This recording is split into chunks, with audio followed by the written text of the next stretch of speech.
Dr Delga. Je vais vous parler du papillomavirus. Papillomavirus, qui est un virus petit, simple et efficace, si on peut le résumer en 3 mots. Il existe 200 sous-types de papillomavirus qui peuvent infecter toutes les espèces. Et le HPV pour le papillomavirus humain, on le distingue surtout en 2 catégories. Un HPV à bas risque, pour lesquels on peut retenir les chiffres 6 et 11, qui sont 2 sérotypes d'HPV, qui peuvent causer des lésions qu'on appellera de bas grade. Et les HPV de haut risque, pour lesquels on peut retenir les chiffres 16 et 18, qui sont 2 sérotypes d'HPV, qui vont être majoritairement pourvoyeurs de lésions précancéreuses ou de cancer. Je vais commencer par la contamination papillomavirus qui se fait dans les premières années de la vie sexuelle par simple contact génital, c'est un virus très banal. Il faut savoir que le préservatif va permettre une protection que partielle à ce virus, déjà parce qu'il est petit et que dans certaines situations il peut passer le latex. Et surtout, comme je l'ai dit, la contamination se fait par contact, et donc toutes les zones qui ne sont pas protégées par le préservatif peuvent permettre la transmission du virus. C'est vraiment un virus fréquent. 80% des hommes et des femmes vont être exposés au cours de leur vie. Dans la majorité des cas, l'infection va disparaître en quelques mois. La personne va faire une clearance du virus, c'est-à-dire éliminer le virus. Et les problèmes vont arriver quand l'infection va persister. L'avantage qu'on a, surtout pour la partie gynécologique de l'atteinte du virus, c'est qu'entre l'infection, les lésions et l'apparition de cancer, il va se passer du temps, entre 5 et 15 ans en général. Enfin, c'est vraiment une infection dont les effets sont généralement assez longs.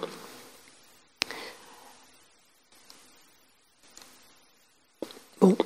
Quelles sont les pathologies liées au papillomavirus ? Alors, c'est un virus qui peut très largement créer des verrues anogénitales. On verra ici, autant chez les femmes, à peu près 50 000 nouveaux cas de verrues génitales chez les femmes que chez les hommes. Donc c'est vraiment la majorité des infections. C'est un virus qui peut créer des lésions précancéreuses, que ce soit au niveau du col de l'utérus, où c'est quand même très fréquent, 30 000 nouveaux cas par an, ou au niveau de la vulve du vagin ou de l'anus. Et c'est un virus qui peut aussi, dans une moindre mesure, à peu près 6500 nouveaux cas par an, causer des cancers qui vont être pour moitié au niveau du col de l'utérus, à peu près 3000 nouveaux cas par an. Pour un quart au niveau de la sphère ORL, où on voit que la sphère ORL atteint un peu plus, enfin les cancers de la sphère ORL atteignent un peu plus les hommes. Pour un quart, c'est un virus qui peut créer des lésions au niveau de l'anus et des cancers de l'anus, et de façon beaucoup plus marginale, une centaine de cas par an en France, des cancers du pénis, de la vulve ou du vagin. Alors, je commence par la partie qui n'est pas très glamour, mais les condylomes. Ce sont des verrues qui peuvent atteindre donc, tout le monde, liées au HPV, je l'ai dit tout à l'heure, 6 ou 11, majoritairement, et qui vont atteindre la peau ou les muqueuses des parties génitales, que ce soit les hommes ou les femmes. À partir du moment où on voit quelqu'un qui a des condylomes, on va rechercher les autres sites d'infection du papillomavirus, et surtout chez la femme, des lésions au niveau du col de l'utérus. C'est une infection sexuellement transmissible, donc on n'hésite pas à proposer aussi un dépistage un peu plus global des infections sexuellement transmissibles. L'évolution est locale, les condylomes, ce n'est pas grave en soi. Par contre, on peut voir quelquefois des infections qu'on appelle florides, c'est-à-dire ils peuvent être très développés et très nombreux. Et contre ça, on a des traitements locaux, comme l'imiquimod, qui va être une crème à application locale pour essayer de brûler ces condylomes. Et quand ça ne suffit pas, on peut être amené à faire des traitements physiques, comme le laser ou le bistouri électrique. Ensuite, les autres lésions que peuvent donner le papillomavirus vont être des lésions précancéreuses. Alors, bon, j'ai commencé par faire les présentations à mon conjoint qui n'est pas du tout dans le milieu médical et qui ne savait pas localiser le col de l'utérus. Donc, j'ai trouvé que c'était pas mal de remettre un petit schéma. Donc, ici, c'est un pelvis féminin de profil avec la vessie, l'utérus et le rectum. Et de face, l'utérus, les trompes, les ovaires, le vagin. Et donc, quand je parle de col de l'utérus, je parle de la partie au fond du vagin qui est l'entrée dans l'utérus. Quand on a un problème au niveau du frottis, je vais revenir après sur dans quel cas on fait un frottis, on fait une colposcopie, qui est le premier examen pour rechercher au niveau du col de l'utérus des lésions. Donc on met un spéculum et avec le colposcope, qui est une grosse loupe, on applique 2 colorants, de l'acide acétique et du Lugol. Et la réaction de la muqueuse du col de l'utérus à ces colorants va nous guider, quand elle est anormale, pour réaliser nos biopsies et diagnostiquer éventuellement des lésions du col de l'utérus. Donc, quelles lésions est-ce qu'on peut voir ? On peut voir des lésions de bas grade qui vont être liées à une infection au papillomavirus qui va rentrer dans l'épaisseur de la muqueuse ou l'épaisseur cutanée et provoquer une transformation des cellules de la couche profonde de la muqueuse ou de la peau. Les lésions de bas grade donc, surviennent après une infection qui persiste. Et quand on a des lésions de bas grade, elles vont avoir une évolution bénigne, locale. Et dans ce cas-là, l'organisme va soit éliminer le papillomavirus, faire ce qu'on appelle la clearance du virus, soit avec le temps, les lésions de bas grade peuvent évoluer vers des lésions de haut grade. Ce qu'on appelle lésions de haut grade, c'est quand on va avoir des anomalies cellulaires sur un peu plus de la moitié de la muqueuse ou de la peau. Et les lésions de haut grade vont, dans une beaucoup plus faible proportion, s'éliminer toutes seules. Et elles vont, dans plus d'un tiers des cas, risquer d'évoluer vers un cancer du col de l'utérus. Et le cancer, c'est quand on a des cellules anormales sur toute la hauteur de la muqueuse et que ça franchit ce qu'on appelle la membrane basale, la barrière des muqueuses. Alors, on peut voir aussi d'autres lésions précancéreuses sur la vulve, le vagin ou autour de l'anus, qu'on regarde systématiquement en tant que gynécologue, en tout cas quand on fait une colposcopie. On peut être amené à faire des biopsies aussi à ce niveau-là. Et on regarde aussi systématiquement toujours la marge anale. Et si on a l'impression de pouvoir avoir des lésions anales, les patients sont orientés vers un proctologue. Je vais passer maintenant à toute la partie cancérologie liée au papillomavirus. Donc je commence avec le col de l'utérus qui va atteindre en France à peu près 3000 nouveaux cas par an. Et là où le bas blesse, c'est qu'on sait que dans 9 cas sur 10, c'est un cancer qui est évitable. Pourquoi ? Parce que les facteurs de risque sont donc majoritairement les HPV 16 et 18, qui sont les HPV à haut risque oncogène, le tabac, l'immunodépression qui va favoriser une multiplication virale importante, comme les gros problèmes de nutrition, la grossesse, le fait d'avoir des maladies chroniques, comme les maladies auto-immunes, pour lesquelles les gens vont prendre des médicaments qui baissent l'immunité pendant longtemps. Les autres infections à des maladies sexuellement transmissibles, comme le VIH, qui va être à la fois une autre infection sexuellement transmissible et à la fois une maladie qui peut altérer l'immunité et favoriser la persistance d'autres infections. Et le fait d'avoir eu tôt dans sa vie ou beaucoup de partenaires sexuels, parce que ça va multiplier les risques de contact avec le papillomavirus. On a dit que c'était un virus très fréquent. Quels sont les signes d'alerte du cancer du col de l'utérus ? Au stade précoce, surtout des saignements. En particulier, en tant que gynécologue, ce qui nous alerte, ce sont des patientes qui se plaignent de saignements après les rapports. C'est-à-dire, dès qu'il y a un contact au niveau de la muqueuse du col de l'utérus, celle-ci est fragilisée avec de nombreux vaisseaux à son contact et saigne facilement. Ou des pertes vaginales anormales. Et pour les stades avancés, comme dans beaucoup de cancers, on va retrouver une altération de l'état général, c'est-à-dire une association de anorexie, perte d'appétit, amaigrissement et fatigue. Et on peut voir tous les symptômes liés à une masse dans le fond du vagin qui peut s'étendre et comprimer les membres inférieurs, etc. Les traitements vont être adaptés au stade du cancer, mais peuvent comporter de la chirurgie, de la radiothérapie, de la chimiothérapie ou de la curithérapie. Ah, mais mes animations ne marchent pas du tout. Bon, tant pis. L'arme qu'on a contre le cancer du col de l'utérus, c'est le dépistage, qui est organisé pour toutes les femmes de 25 à 65 ans et que j'invite tout le monde à faire. Le dépistage va se faire de deux manières. Alors ça consiste toujours à mettre un spéculum et avec une petite brossette prélever quelques cellules au niveau du col de l'utérus. Mais on va faire deux analyses, soit pour les femmes plus jeunes, entre 25 et 29 ans, un frottis, c'est-à-dire un étalement qui permet de regarder les cellules du col, voir s'il y a des cellules anormales. Chez les femmes plus âgées, à partir de 30 ans, on va faire directement une recherche du virus. Pourquoi est-ce qu'on fait la recherche du virus un peu plus tard? Parce que je vous l'ai dit, l'infection se fait tôt dans la vie et les problèmes arrivent quand l'infection reste. Donc à partir de 30 ans, on estime qu'en moyenne, les gens ont probablement eu leur premier rapport il y a plus de 5 ans et que s'il y a toujours une infection en papillomavirus, il faut être plus vigilant. Et cette stratégie nous permet de savoir qu'est-ce qu'il faut surveiller de façon plus attentive, c'est-à-dire qui est-ce qui est porteur d'un papillomavirus et à qui est-ce qu'on va espacer un peu plus les examens de dépistage quand il n'y a pas de papillomavirus. Qui peut faire ce dépistage? Les gynécologues, les sages-femmes, un certain nombre de médecins généralistes. Dans certains laboratoires, les patientes peuvent venir et faire leur prélèvement à l'hôpital. Et il existe maintenant des autotests qui permettent aux femmes elles-mêmes qui ne veulent pas consulter de faire leur prélèvement à la maison. Donc je change de sphère et je passe au niveau ORL, qui est un deuxième site de contamination du papillomavirus, qui atteint un petit peu plus les hommes, je vous l'ai dit tout à l'heure. Donc au niveau ORL, on peut voir des pathologies qui vont être bénignes, liées au 6 et 11, au papillomavirus 6 et 11.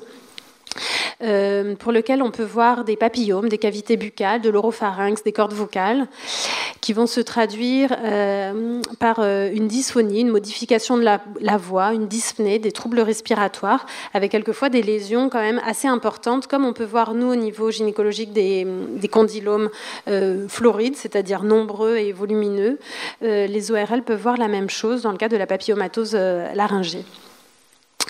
Quand le papillomavirus cause des cancers au niveau ORL, on incrimine toujours le 16 et le 18. La difficulté, c'est qu'il n'y a pas de dépistage pour les atteintes ORL du cancer du col, les atteintes ORL de l'HPV. J'ai dit tout à l'heure que ça correspondait à peu près à 1500 nouveaux cas par an en France, avec une proportion qui est en augmentation. C'est des cancers dont sont atteints un peu plus les hommes. Classiquement, les cancers ORL étaient surtout liés au tabac et à l'alcool. On voit une petite diminution des cancers ORL liés au tabac et à l'alcool et une augmentation de la proportion liée au papillomavirus. Les indications pour lesquelles les gynécologues vont envoyer facilement à l'ORL sont encore en discussion. Et je pense que l'évolution va être vers la construction de réseaux pluridisciplinaires liés à la prise en charge du papillomavirus pour essayer de voir l'infection globale que peut avoir la personne et quels sont ses risques. Alors on change à nouveau de niveau. Et je passe au niveau anal, où c'est quasiment c'est l'immense majorité des cancers de l'anus qui sont liés au papillomavirus. Ça représente à peu près 2000 nouveaux cas par an en France. Ces cancers atteignent un peu plus les femmes que les hommes. À l'heure actuelle, on a des recommandations qui sont très récentes de la Société française de proctologie qui nous poussent à faire un dépistage de lésions anales systématique chez les hommes qui vont avoir des relations homosexuelles et infectés au VIH, chez les femmes qui ont des lésions de haut grade ou des cancers de la vulve, ou chez les femmes qui ont une transplantation depuis plus de 10 ans, c'est-à-dire plus de 10 ans de prise de traitement immunosuppresseur. Donc c'est un cadre quand même assez restreint, mais c'est vrai que se pose la question d'améliorer le dépistage au niveau de l'anus. Les études montrent que l'anus est un réservoir de papillomavirus, que les femmes qu'on traite au niveau du col quelquefois se réinfectent à cause d'un portage HPV au niveau anal. Et je pense qu'on va avoir une évolution des recommandations et des prises en charge à ce niveau-là. Les autres organes génitaux qui peuvent être atteints par le papillomavirus sont beaucoup plus, les atteintes cancéreuses sont beaucoup plus rares. On peut voir des cancers de la vulve, du vagin ou du pénis. C'est rare, mais le traitement chirurgical, on l'imagine facilement, est très délabrant. Alors, contre toutes ces réjouissances, on a quand même la chance ou l'avantage d'avoir la vaccination qui existe depuis près de 20 ans. Le vaccin qu'on a à l'heure actuelle, c'est le Gardasil 9, qui protège contre 9 papillomavirus, dans lesquels on retrouve le 6 et le 11, qui sont les papillomavirus à bas risque, mais quand même très gênants. Et on retrouve le 16 et le 18, bien sûr, les principaux HPV oncogènes, ainsi que 5 autres HPV qu'on retrouve fréquemment dans les cancers, notamment au niveau du col de l'utérus. Il y a un message important, c'est que le fait d'être vacciné contre le papillomavirus ne dispense pas du dépistage. Le vaccin protège bien contre l'infection au papillomavirus quand il a été fait avant la première contamination, mais il n'a pas une efficacité de 100%. Et donc les femmes vaccinées doivent quand même faire leur dépistage. Alors on essaye au maximum de vacciner les jeunes avant les premiers contacts sexuels. Donc les recommandations actuelles sont de faire le vaccin entre 11 et 14 ans. Dans ce cas-là, il y a 2 injections à 6 mois d'intervalle. Et quand il n'est pas fait, ce qui est, vous allez le voir malheureusement, assez fréquent, on peut le faire en rattrapage jusqu'à 19 ans. Alors jusque-là, on disait dans l'année qui suit les premiers rapports sexuels. Maintenant, on ne demande plus aux gens de nous raconter leur sexualité, ils font ce qu'ils veulent. On peut le faire en rattrapage jusqu'à 19 ans. Les recommandations sont encore pour les hommes de pouvoir le faire en rattrapage pour les hommes qui ont des relations homosexuelles jusqu'à 26 ans. Donc à partir du moment où on a ces recommandations-là, moi je considère qu'on peut le faire chez tous les hommes jusqu'à 26 ans. Par contre, après 14 ans, il y a 3 doses. Ce qui va changer, c'est à partir de septembre prochain, la vaccination va être proposée à tous les élèves de 5e au collège. Elle ne sera pas obligatoire, mais elle sera proposée pour essayer de booster un petit peu nos taux de vaccination. C'est dommage que je n'ai pas mes animations. Donc ici, je reprenais le calendrier vaccinal. Donc le vaccin HPV, il est là en orange. Donc il est recommandé entre 11 et 14 ans, chez les garçons et chez les filles. Chez les garçons, depuis 2 ans seulement. Et il n'est pas dans les vaccins obligatoires. Il a une très bonne efficacité et on le voit dans les pays qui ont une bonne couverture vaccinale, comme en Angleterre, en Australie. Ils ont vraiment une très très nette diminution des lésions précancéreuses et ils commencent à avoir une diminution des cancers, notamment du col de l'utérus. Les effets indésirables de ce vaccin sont les effets indésirables communs des vaccins vivants inactivés, c'est-à-dire essentiellement douleur au point de ponction, rougeur, œdème, quelques courbatures, un petit peu de fièvre. Il y a de rares cas d'allergie. Et donc les données qu'on a en termes de taux de vaccination en France, donc ici on a les filles, ici les garçons. Là la première ligne c'est l'année de naissance. Donc les données s'arrêtent à 2007 parce qu'il faut quand même que les jeunes filles aient entre 11 et 14 ans. Et depuis presque 20 ans qu'on a ce vaccin, on a commencé autour de 20%. Il y a eu une controverse autour des années 2010 qui nous a fait vraiment chuter avec les jeunes filles nées autour des années 2000 qui sont vaccinées à moins de 20%. Et là, actuellement, on remonte avec... on a actuellement un peu moins de 50% des filles vaccinées. Les garçons, ça fait que 2 ans, mais bon, l'emballement n'a pas été immédiat à partir du moment où le vaccin était recommandé pour les garçons. Mais c'est vraiment une perspective de faire améliorer nos taux de couverture vaccinale qui peuvent améliorer l'apparition, enfin faire disparaître l'apparition de lésions. À l'heure actuelle, sur le vaccin, on se pose même la question de l'élargissement des indications, y compris dans les pays à forte couverture vaccinale. Il y a 3 ans, la FDA aux États-Unis a mis l'équivalent d'une autorisation de mise sur le marché du vaccin jusqu'à l'âge de 45 ans. Les questions qui se posent, en fait, sont plutôt des questions de rapport coût-efficacité, c'est-à-dire combien de personnes est-ce qu'il faut vacciner, alors que les gens qui ont déjà eu potentiellement une première infection papillomavirus, l'efficacité du vaccin baisse un petit peu. Donc, combien de personnes est-ce qu'il faut vacciner pour garder un bénéfice en termes de santé publique ? La question qui se pose aussi actuellement, c'est l'intérêt du vaccin après traitement des lésions, c'est-à-dire des patientes qu'on a traitées pour des cancers, pour des lésions de haut grade au niveau du col de l'utérus ou pour un cancer d'une atteinte, qu'elle soit au niveau du col de l'utérus, anal ou ARL. Et il a été montré dans des études assez récentes, sorties entre 2020 et 2022, que le vaccin diminuait le risque de récidive d'à peu près 60% chez des personnes qui ont déjà été malades, alors que ce sont justement des personnes pour lesquelles le risque de récidive est important. Le problème à l'heure actuelle de ça en France, c'est que le vaccin, il coûte quand même autour de 130 € la dose. Il y a 3 doses et il n'est pas remboursé par la Sécurité sociale dans cette indication-là.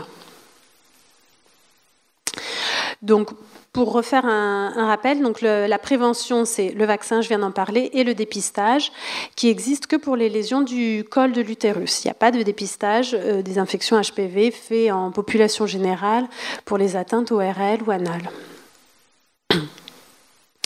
Donc, ce qu'on peut dire, c'est que le papillomavirus est responsable de nombreux cancers, notamment du cancer du col de l'utérus, qui est le 4e cancer le plus fréquent dans le monde, retrouvé notamment dans les pays à faible revenu. Pourquoi ? Parce qu'il faut pouvoir mettre en place un programme de vaccination et un programme de dépistage. Les 2 chiffres à retenir pour le papillomavirus, les 2 papillomavirus qu'on n'aime pas, c'est le 16 et le 18. L'infection au papillomavirus se fait par contact dès le début de la vie sexuelle. On est très méfiant quand il y a une co-infection au VIH. Et la prévention, on n'insistera jamais assez, c'est la vaccination, la prévention primaire et le dépistage. Voilà, je vous remercie de votre attention.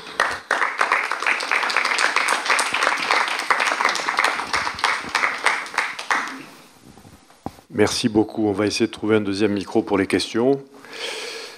Donc très important, cette vaccination qui pourrait éradiquer le cancer du col de l'utérus. Donc c'est vraiment une avancée assez majeure que ce Gardasil. Si on arrivait à avoir une couverture vaccinale un peu meilleure, c'est vrai qu'en France, elle est très faible.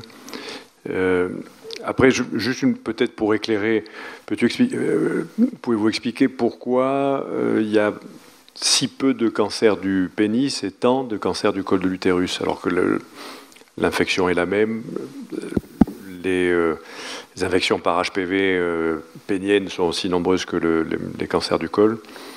Est-ce que vous avez une explication ? Mais le papillomavirus, au niveau du col, on a je ne suis pas rentrée dans les détails, mais on a une jonction entre la muqueuse de l'extérieur du col et la muqueuse de l'intérieur du col. Et c'est vraiment cette zone de jonction où on a 2 muqueuses différentes qui est en constante réparation et cette zone de jonction qui va se déplacer un peu au cours de la vie d'une femme. C'est vraiment une zone privilégiée d'infection au papillomavirus, une zone dans laquelle il va plus facilement rentrer en contact avec la membrane basale, c'est-à-dire en profondeur de la muqueuse. C'est pour ça aussi qu'il y a un réservoir anal, c'est parce qu'il y a cette même jonction muqueuse et épithélium malpighien, muqueuse peau, on va dire. C'est une question chiante. Est-ce que vous avez des questions ? Oui. Dans ce type.